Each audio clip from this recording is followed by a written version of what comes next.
প্রায় দূরে লেগেছে, তারা সেটা দিল না। এখন এই ফাঁকে এটা কেমনে লাগছে তো করতাম পারি। ওইটা কার বাড়ি? আমার বাড়ি। নাম কি আপনার? আমার নাম রবীন্দ্র পাল। কি সন্দেহ, কিসের উপরে সন্দেহ, কি কারণে আগুন লাগতে পারে?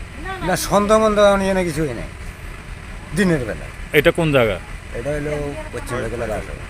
পশ্চিম পাইকলা? গাছসভা। হ্যাঁ, গাছসভা। গাঁওসভা।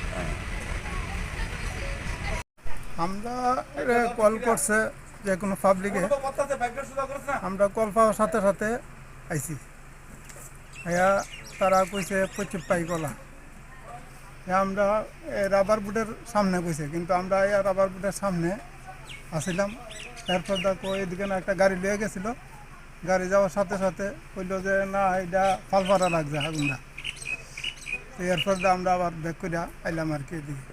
আইয়া কি দেখছেন? দেখলাম যে মোটামুটি তারা যতটুকু পারছে তারা নিবাই লিছে, আর বাকিটা আমরা নিবাইছি আর কি। কটার সময় কলটা আইছিল? কলটা অনুমানিক প্রায় 2:30টার দিকে। ক্ষয়ক্ষতির পরিমাণ কেমন? তারা তো কইলে 2 লাখ টাকা। এটা কার বাড়ি আছিল? এটা গোবিন্দ রুদ্রপাল।